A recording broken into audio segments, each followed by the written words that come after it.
Hello and welcome to this episode of the Rest is Entertainment Questions and Answers edition. Element of special here. I'm Marina Hyde. Element of special here being about the programme. Sorry, not about yourself. If I try to introduce anything to that opening sequence, it just does derail still, doesn't it? Doesn't it? So, and I'm Who Richard are you? Osman. Yes, Richard Osman. Always have been, always will be. Now, for the second half of this Questions and Answers edition... this is an absolute mess so far. It is. It's a dog's breakfast. However, Sorry, we have everyone. got something of a Eurovision special. So many of you sent your questions in, and we were able to put them to entities known as the two Martins.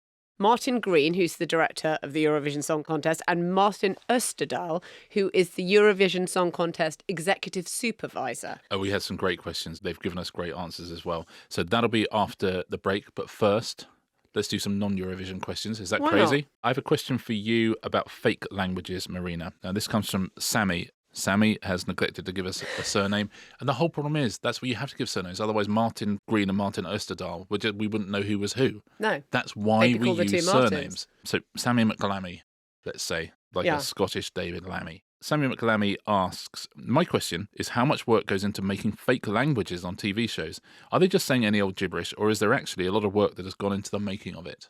Oh, okay. I happen to know quite a lot about what are called conlangs, constructed languages. When you hear these things on TV, it obviously ranges from the equivalent of people going rhubarb, rhubarb, rhubarb, and it is just obvious gibberish, to really sophisticated constructed languages. Like Tolkien is one of the first people who does this in The Lord of the Rings and Silmarillion and all things like that. There are various different languages, but even Elvish languages, there's two of them, Quenya and Sindarin, and they're the most developed I'm literally ones. losing the will to live.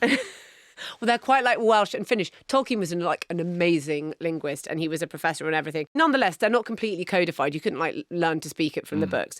But what he did was he created root words, and therefore the films, when they came to them, were able to work on those roots and you'd have words that sort of connote things to do with water and words that connote things to do with stopping. So you'd put them together and you'd have someone who's like a lock keeper or a dam builder or something like that. You don't hear the word connote that often, do you? Well, I don't know why. Yeah, and listen, it's great. I love it. Anyway. Honestly, my language skills, genuinely, after this podcast, are so much better than they were.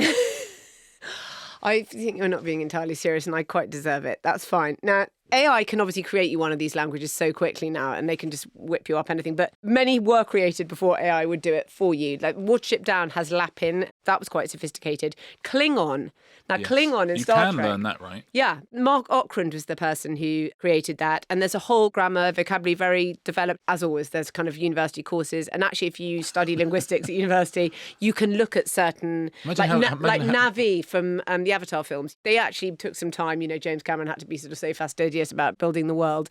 You can study the building of that language. Imagine how disappointed you'd be in your children if they went to university and they studied Navi. They go, no, what are you learning? Mechanical engineering. Navi from the Avatar films. Well, maybe they'd be doing... No, but they're doing linguistics. No, hopefully they understand would that. be. Yes. Game of Thrones obviously had quite a few. They had Dothraki and High Valyrian and things like that. HBO developed those languages because in the books they didn't really exist. In George R.R. Martin's books, they didn't really exist. What is HBO and Dothraki?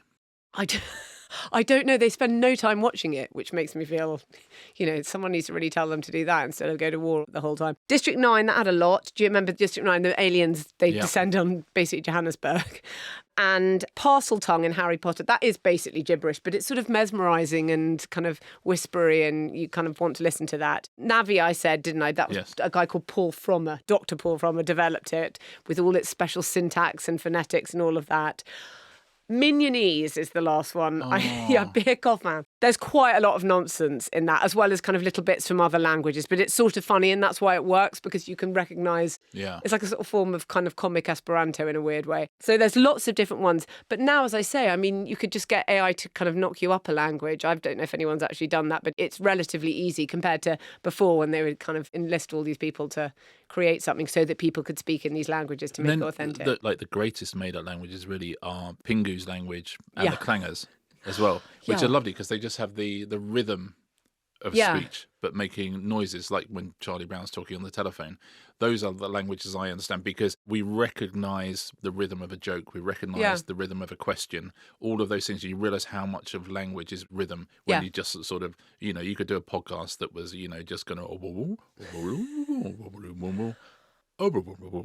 Oh, and those kind of strange ethereal noises of the clangers, like the music of the spheres. Do you know what? I nearly did the clangers and I thought, I don't think the microphone could take it. No, I know. Yeah. I was thinking, no, I won't chime in here. Now, of course, people try and understand where it can be codified. And since the advent of the internet, which came after things like Klingon was invented. Yeah.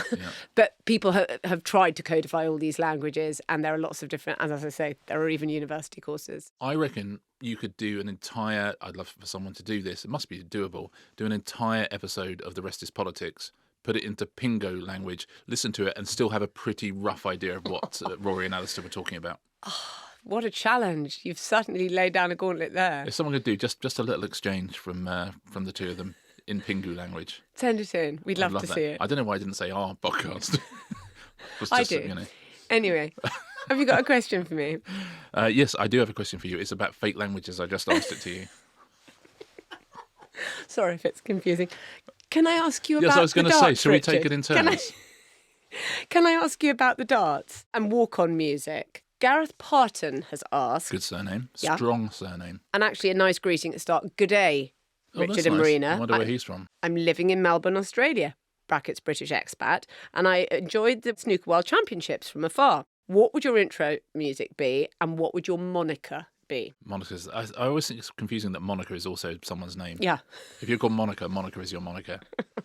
I did Let's Play Darts for Comic Relief, and my walk-on music was I Wish I Was a Little Bit Taller by Skilo, which is great. I've talked about this before, I'm sure. I had Britain's Tallest Woman was my bodyguard, and a guy who was 7'2" as well, and I was the big Frimley giant because it was at Frimley Green. But I think if I really was a professional darts player, I'd like to be called the Chiswick Flyover, which doesn't make any sense, but I think I love it though. There's something about it that I love. I think it sounds pretty good. How about you? I would be Marina Nowhere to Hide because that's clever. But I know my music. So wait a minute. But so your nickname is Nowhere To? Yeah. Okay.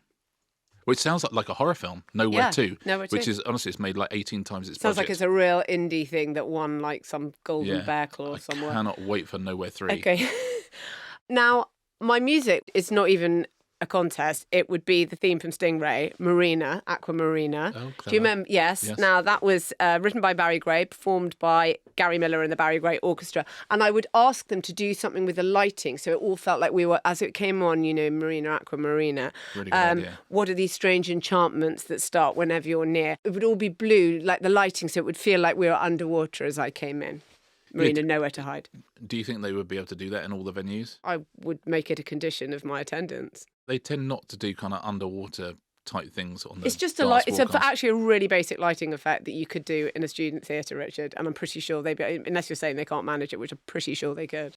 Yeah, if Barry Hearn is listening, Barry, could you do an underwater light effect for Marina?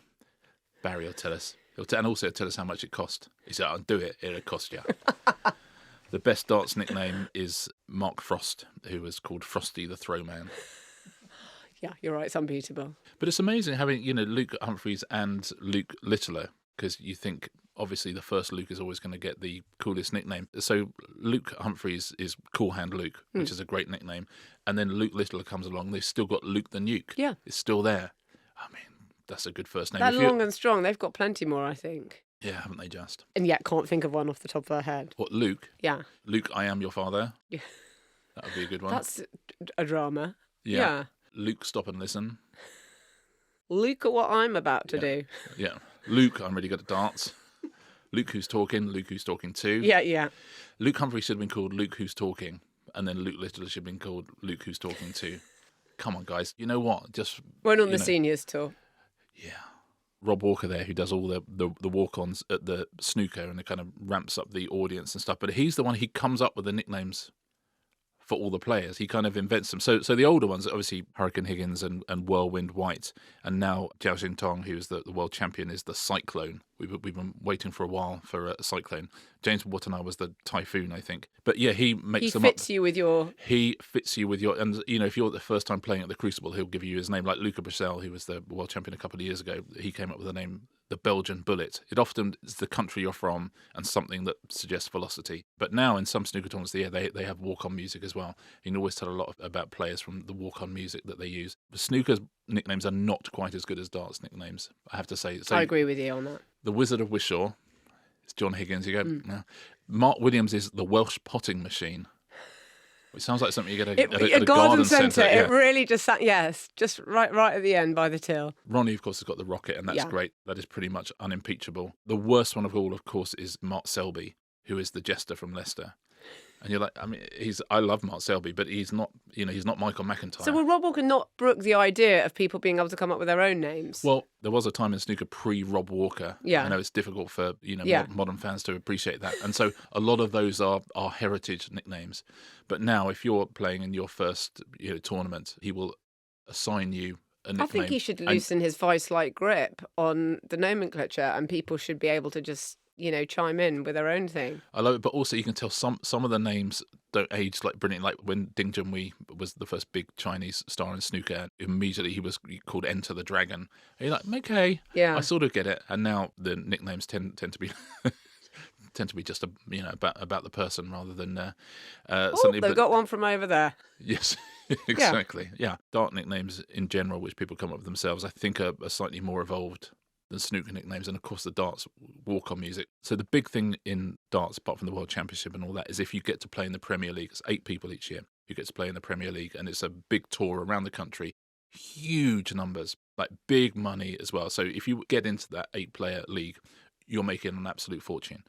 And there's a guy called Nathan Aspinall, nicknamed the Asp, and he would have been on the bubble, just on the cusp of, is he 7th, 8th, 9th? What would he be? But his walk-on music is Mr. Brightside. And people go absolutely nuts when it's played. The whole place absolutely goes off. And there are people who said, you know what, because he was on the cusp, having Mr. Brightside as his walk-on music was the thing that just knocked him into 8th place in that league. So they can be very, very lucrative pieces of walk-on music. Luke Humphreys was accused of stealing here, so I predict I remember, Riot. Yeah. Because he's from Leeds, and Kaiser Chiefs from Leeds. And there was a player a while back who used I Predict a Riot, but it sort of suits Luke Humphreys better. But yeah, so if you're the 9th best darts player in the world, my advice would be choose a great piece of walk-on music, and you'll double your earnings. Now, I absolutely love that. We've got a huge number of questions about Eurovision. Do you think we should go to a break now so that we can fully service this particular banquet of questions? Should we do that? I have to say, even if you're not a Eurovision fan, there are some fun questions some funny ones and some fun answers as well. This episode is brought to you by Sky, where you can watch the brand new series of the award-winning The Last of Us. So we've both been watching the new season, which once more does not hold back. If you thought the first series was dark and had twists and turns, I'd say this one's darker and more twisty-turner. I think that's correct. The infected are obviously terrifying, but the real danger arguably now comes from the living, Richard. The first season, for people who watch that and have yet to watch the second season, you know exactly what you're going to expect here. But this time, I would say there are even more rug pulls and even more extraordinary moments where you go, okay, I didn't see that coming. Beneath the horror, I suppose it's about the fragile ties that bind people together. So grief, revenge, love, the price of survival, which is fairly high. Now, the new characters, Abby and Dina, they have taken it off in a whole different direction, which is as you would expect. And without giving anything away for those yet to watch, it does just keep delivering those moments where you think, what? I can't believe they just did that. Watch the brand new season of the award-winning The Last of Us, available now on Sky. Welcome back, everybody. Now, it's Eurovision Song Contest this weekend. It's the semi-finals all week as well, with so many questions about Eurovision that we felt like we had to get some experts to talk to us. So we got Martin Green and Martin Österdahl. Let's just get a little clip from both of them so you understand exactly what it is they do, what's different they do, and also just because we get to enjoy Martin Österdahl's wonderful Swedish accent. Well, hi, Marina and Richard. Thanks for having us on. It's great to be here. My name is Martin Green, and I'm the director of the Eurovision Song Contest. Yeah, hello, and thanks for having us on. I'm Martin Österdahl. I'm the executive supervisor of the Eurovision Song Contest. So I primarily look after the show itself, everything that happens on stage, everything in the contest. Yeah, he gets the fun stuff. I think the best way to start, I look after the brand. So I'm looking at it sort of more of a year-round thing and, constantly in conversation with my colleague here about what we can do for the future. Patsy Davis, this is a good one to start with, I think. It seems like the most complex gig of all time to plan, organise and execute on the night, given its live broadcast to not only every European member state, but all over the world. Can you talk through how it all works and approximately how many people are involved, from performers to country point hosts, jurors, and the in-between. Surely it must be one of, if not the, biggest TV event in the world. Martin and Martin. Well, thanks for that question, Patsy. How many hours do I get? Well, how to explain it? Well, first of all, there are 37 this year, 37 delegations, which are representing their countries. They come from the national broadcasters, or the state broadcaster of each country.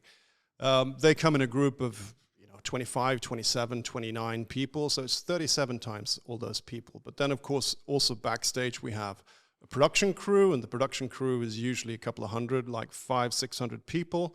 And on top of that, you have everyone else working with the host broadcaster organization, which adds several hundred more. And then you have an additional 400 or 500 working from the city. You have a similar number of volunteers, probably even more volunteers. You have international and national press, in sometimes more than 1,000. All in all, I mean, one way to measure the amount of people that actually one way or another contribute to these shows is to count the badges that we're all wearing when we're inside the venue area. And those, in that system, we typically print around 10 or 11 or even 12,000. We're actually up this year. There are 14,000 Oh, wow. accredited people to Eurovision this year. I think what some viewers probably don't realise is, yes, we have 2 live finals and a grand final, but each of those shows have 2 dress rehearsals with a full audience and an extra dress rehearsal with no audience to begin with. So we run the show 12 times in 5 days. By the end of the week, the show is so long that the audience coming out are meeting the audience coming in. There's a great way to put this. If you do the Brits at the O2 in London, let's say, you're in and out of that venue in 4 days. We are in this venue for 7 weeks. That kind of gives you an idea of the complexity of it. You've got a live audience, 37 acts, 37 live links into the show to do the voting. I said to someone the other day, I produced an Olympic opening ceremony, and this is far more complicated. Well, I remember when I first produced this show back in 2013, we had Lady Gaga's World Tour as the biggest event after us coming in. And I think that World Tour, which was the biggest of that time, had 37 semi-trailers of technology. We came in to Malmö Arena at that time with 97. We are now over 200 semi-trailers of technology that are unloaded in the initial week of those 7 or 8 weeks that we're in the venue. We're the biggest music show in the world. I mean, it's not spin. 160 million people watch us. We have votes from 150 countries. The engagement on our digital now, which is the modern phenomenon, is just off the charts. And there's a great stat, which is 35% of our audience is under 25. And for a lot of broadcasters, that is a holy grail. And we're continuing to see kids engage in this. We've got Roblox this year as well. Eurovision's on Roblox, so it continues. I love Martin and Martin. Yeah, so do I. Isn't that amazing? But that is genuinely extraordinary. As he says, it's bigger than doing an Olympic opening ceremony. And I have to say that when they were saying it's the biggest thing in the world, you're thinking, okay, things like the Olympics are a bigger technical challenge, if we've discussed on this before, but not all telescoped onto sort of one live event. That's across the fortnight or whatever. Yeah, that we just sit down and go on social media and say, oh my God, I can't believe what Moldova are wearing. And those guys have to just give you like every single thing has to work perfectly. 14,000 security passes. It would actually be quicker just to give people passes if they're not allowed in. It would that's be a great idea. That is enormous. I'm actually interested in another question then, jumping off the back of that, because given that they have that many people watching, 160 million people, Nina Marriott says, which European country likes Eurovision the most by population share? I always assumed it would be Sweden. Actually, by the way, I saw a really funny interview with Remember Monday, the UK entry, and they were talking about meeting the Swedish entry, and the Swedish were like, yeah, no, we're like a real 0 points country. And they were like, no, sorry. By the way, you're like topping the leaderboard with, I can't remember, Ireland, is it? Brits are the 0 point country. Come on, guys, you are not a 0 point country. No way.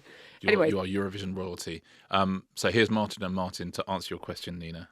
Well, they're all quite big. I think what I know is that I think it's Germany, Italy, Spain, and the UK who have huge audiences. Obviously, it's all proportional. If you want to look at share, Iceland is like 60-odd% of the viewing public are watching us. And then you go into things like our digital audiences, where we had it was like 6 billion different interactions last year. So that half of the show, because I see half of everything we do is digital now, is just exploding because we have this perfect format. We're still one of the last appointment to view linear television events where people will sit down at 8 or 9 o'clock with a group of people to watch it on the Saturday, May. But we produce 37 new pieces of content every year and all their derivatives, and we therefore have this perfect format for digital as well. So our numbers are just extraordinary and really interestingly growing. So Iceland, the answer there doesn't surprise. I love the Icelandics. Amazing. But I can't believe we're not going to be together for this contest. It's not. It's all wrong. I'm having to lie fallow for a year, party-wise. Yes, you normally have a Eurovision party, but because I'm living in a building site, putting out an APB. I told you not to buy a building site. I said buy a house. I told you. On this as on so many other matters, I should have listened to you. Yeah, the rest is property. I tell you what, we also want to know, Martins. What about things we always want to know about this on this show? What about things going wrong? Again, how many hours have you got? Well. Shall I Go on, you do that I one, mean, what's the most stress me out? Yeah, I mean, it's live, right? So everything changes, everything happens, and things do go wrong. I mean, when you're doing a live show like this, we will see a lot of things that go wrong, and hear, on the intercom, things that go wrong. Cameras go down, for instance, like all of these cameras that we have. They are most often working, but sometimes they go down, and if they go down, we have a multi-camera script for each act, and of course then we have to start finding another camera for that particular shot. So the acts are usually made up of something like 90 to 130 different shots.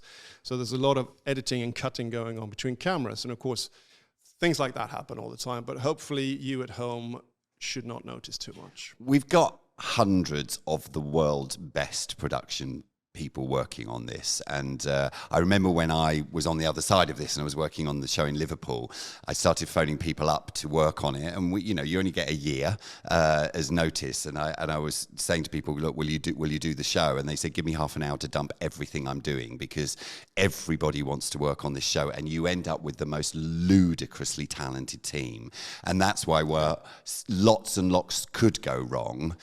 Touch wood, barely anything usually does, because the team is just extraordinary. The rehearsals, the backups, the power backups to the power backups. It goes on and on and on and on.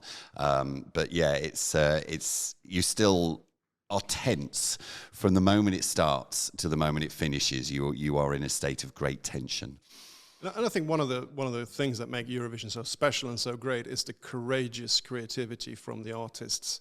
And their teams, and they're pushing boundaries. We're pushing boundaries in tech, but also in staging. So, all these props that you see, the famous Eurovision Song Contest props, hopefully they work. Usually they do during rehearsals, but sometimes, something does not work, and then you have to manage your way around it. There's great videos on YouTube, and maybe we should drop one in here of the crew doing the 40-second change between acts. It is a work of art and a ballet, and really worth checking out. Unbelievable when you think of how different the staging is for each song, and every year you look at that and then you just think, oh, hang on, it's all live. I'm always amazed by how little goes wrong on that show. It is genuinely extraordinary. I mean, you host an episode of The One Show, and that's hard enough. And, that's half an hour. It's just some VTs and some studio guests. Yeah, it's absolutely extraordinary. Perhaps we'll attach one of those videos to the end of this as well, to the YouTube version, because I'd be fascinated to see it. These guys are great. Yeah. I love them both. Yes, me too. James Parsons has this question. There always seems to be a long delay between the host country and the spokesperson of each country.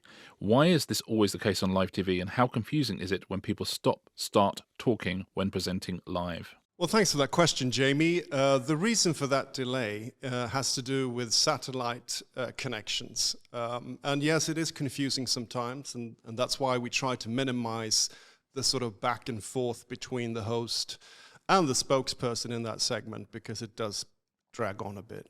Has it got better over the years? Yes. New tech. But yes, some broadcasters have fiber connectivity and some others don't. So, but the delay is actually, caused by that satellite connection. You realise you should have paused before you answered that question. Yeah, I should, shouldn't I? That's Martin saying fibre connectivity in the voice of somebody who has had many meetings about fibre connectivity in the last few years. And is absolutely trying not to judge individual nation states for whether they've got it or they haven't. Or they don't. When I did the votes for the UK jury, which I've said before is my favourite thing I've ever done, you can see even in that every single belt and brace was put. You were in place like 4 hours beforehand. You're on a wireless mic. You're also on a plugged-in mic. You're not allowed to move from the room you're at. You do a proper rehearsal, and they're right about that thing of not having too much back and forth. They say, we will say this. Give us the exact script of what you are going to say. We will then say this, and then you say your thing. So actually, it gets over most of those issues. Sometimes you will get juries who wants to do a bit of banter, and that you cannot really do because of that delay. But sometimes, any time you do anything when you're in different countries, you have to always leave a half a second after what you say. You always have to, and it's very, very difficult to do. And that's when it messes up, when people are like, oh no, you know what? The thing about me is I'm a maverick. I'm going to say what I want. And they're not telling you to give them your script because they're censoring you. They're saying it looks really, really eggy when we're talking over each other. Yeah, the only award ceremony where this doesn't really happen and where it actually is not excruciating is at the Oscars, because it's the only award ceremony where the presenters rehearse, and it makes such a difference from people coming on thinking, I guess I'm just going to open an envelope and just bring the magic of me to this moment. Yeah. Please don't bring the magic of you. Please let us know exactly what you're saying. It works so much better. Can I ask this as a final question? Please. I absolutely love it. By the way, thank you so much to Martin and Martin. Martin's. I'm hugely grateful. So great. And also, when we're all watching this on Saturday, let's say a prayer for the two of them. Yeah. And recognise the 7 weeks of work that they put in and however much fun we're doing. In the venue. Yeah. 7 weeks in the venue. In the venue, and of course, all year round for everything else. But this is a question from Ben. Ben, I'm going to forgive you not giving us a surname because it's a great question. I heard that somehow the Holy See, the central governing body of the Catholic Church and the Vatican City, could have an entry into Eurovision, but as yet has not. Could you please verify this, and what would you like their entry to be? So could the Vatican City enter Eurovision? Oh, God, it's a great card to have held back. Yeah.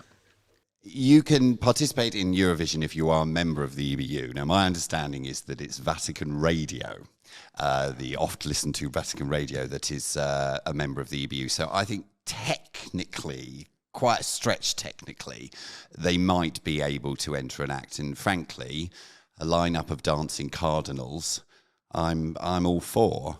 Me too. I think that could do really well. Song choice.